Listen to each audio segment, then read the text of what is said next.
Tahu bukan bunuh diri, bukan kita tahu. Kita tak tahu. Nampak je dia macam bunuh diri. Dia telefon isteri dia, kita buat andaian. Dia telefon isteri dia.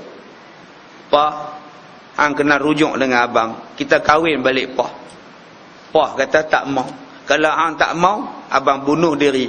Abang tak kira, abang gantung. Pa kata gantung lah. Ai peduli apa?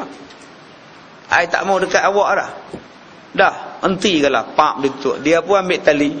Buh kursi pijak. Pa, kalau pa tak mau juga, abang gantung diri abang.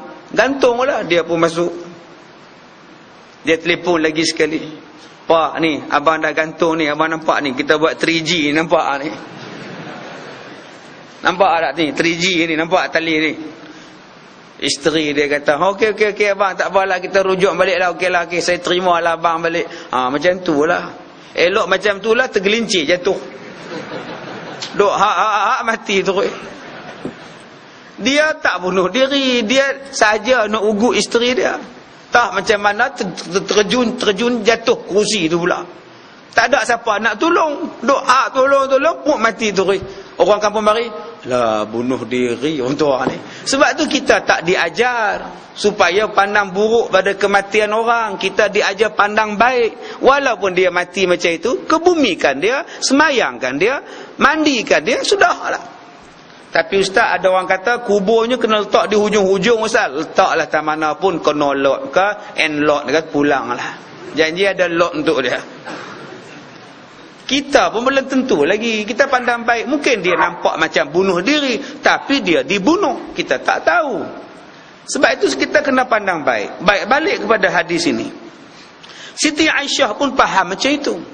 Kata dia, saya pun faham macam kamu. Lalu saya tanya pada Rasulullah, adakah saya ni jahat sebab saya ni benci mati?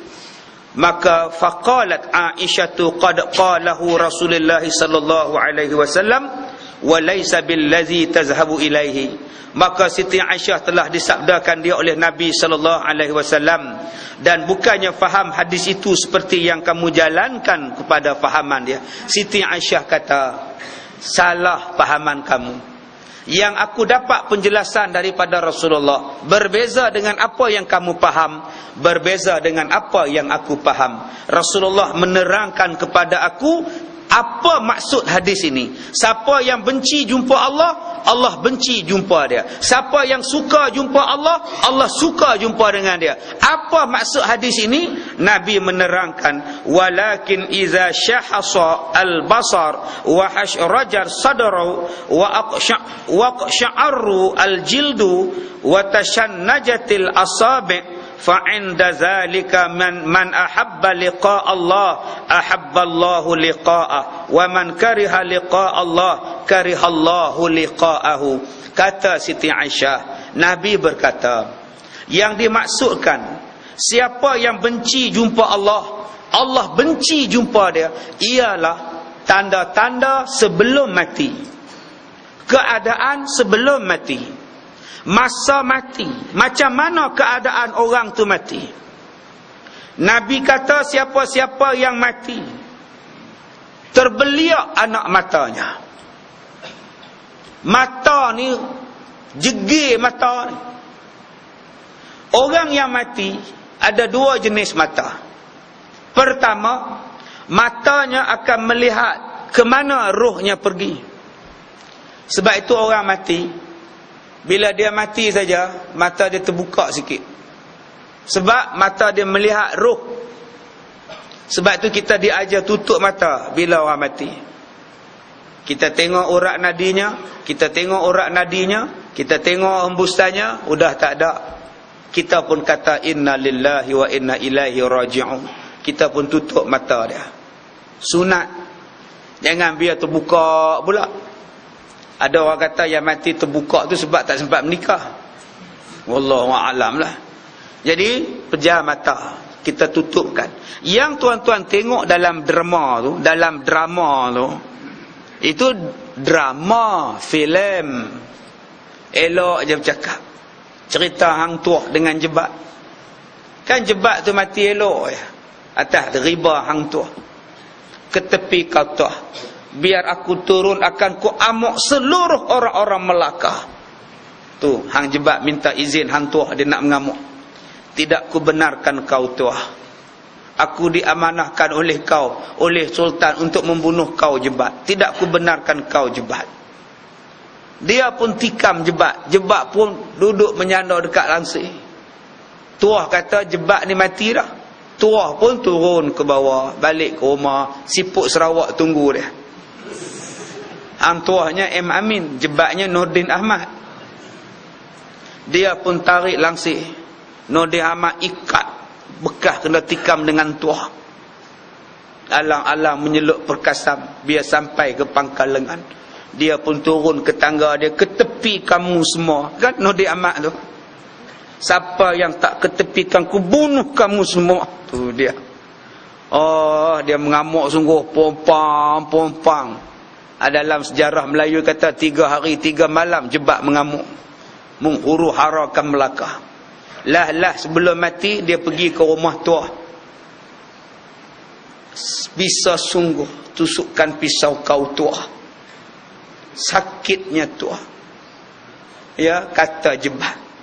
Jatuh hello atas riba tuah. Kenapa kau menderhaka pada Sultan Melaka Jebat? Kalaulah ku tahu kau masih hidup tuah, takkan ku derhaka pada Sultan Melaka. Allah, puk mati. Mata rapat je pejam. Tu drama. Saya nak cerita hak mata pejam tu je, tapi kena ambil pada awal tu. Cerita mengamuk lah, kali pintu lah, mengamuk 3 hari lah. Nak cerita mata tu pejam, tu drama. Yang realitinya memang mata dia akan terbuka melihat roh dia pergi. Itu terbuka nombor 1. Terbuka nombor 2, dalam hadis ni Nabi kata apa? Syakhasal basar, matanya terbeliak. Masa mati tu pun dok terbeliak mata ni. Mata terbeliak kata Nabi. Nombor 2 kata Nabi, wahash raja sadru, dadanya berombak. Mata terbeliak, dada ni turun naik. Ha.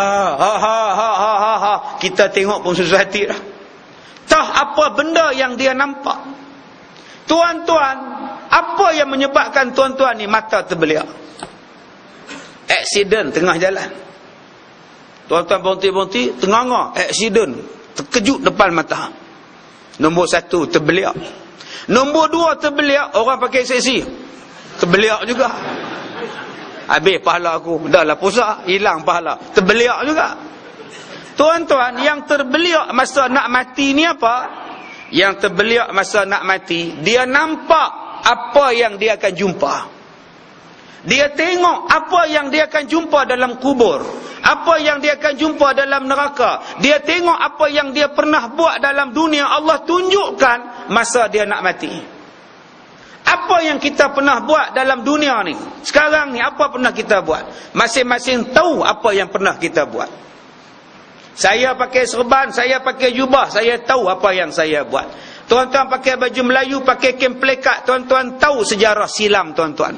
Akak-akak di belakang tu semua pakai kain telekung. Akak-akak tahu apa sejarah silam akak-akak. Sebelum mati Allah tunjukkan balik, mata terbeliak, nganga mulut, dada berombak. Dalam hati kata, yang ni pun tunjuk, yang ni pun aku tunjuk. Dada ni kencang, mukbak takut. Nak minta ampun dah tak sempat, nak bercakap dah tak boleh, dah dalam ambang sakaratul maut. Yang inilah maksud Nabi. Siapa yang mati macam itu, Allah takkan jumpa dia. Allah benci jumpa dia, sebab dia mati dalam keadaan su'ul khatimah. Nombor 1, mata terbeliak. Nombor 2, dada berombak. Nombor 3 kata Nabi waqsya'arral jildu. Kulitnya menjadi, dia jadi apa? Mengerekot kulit-kulitnya. Dahinya mengerekot, menahan kesakitan. Muka ni mengerekot, menahan kesakitan. Mulut ni tenganga, menahan kesakitan. Masya Allah, tuan-tuan yang mana duk mandi mayat, selalu jumpa macam-macam mayat. Sebab itu tuan-tuan, kita ni bila nak mandi mayat, kita pesan pada isteri, pesan pada suami, anak-anak, suruh pesan orang yang amanah memandikan mayat kita. Harus pesan macam itu. Pesan pada isteri, kalau abang mati dulu, kamu ambil Ustaz Osman tu, mandikan mayat abang. Jangan bagi orang lain. Abang tak izinkan. Kalau dah tak ada sangat tak apalah. Tapi kalau boleh Ustaz Osman. Abang kenapa Ustaz suruh Ustaz Osman? Dia tu amanah. Abang duk kawan dengan dia. Dia tak pernah cerita keadaan mayat yang dia uruskan. Hanya ngambil Samsin kampung dusun. Mandikan mayat abang. Dia kasar. Cara dia mandi kasar. Lepas tu dia cerita pula mayat ni buruk lah, berat lah, apalah. Abang tak mau macam itu. Harus macam itu. Isteri dia pun kata, abang, kalau saya mati dulu, abang suruhlah Ustazah Aminah tu mandikan mayat saya. Janganlah abang suruh Mak Dara tu mandikan. Nampak garang sangat Mak Dara tu. Allah Kasim. Boleh tuan-tuan. Sebab kita tak tahu mayat kita macam mana. Kita tak tahu tuan-tuan. Dia bergantung kepada amalan kita.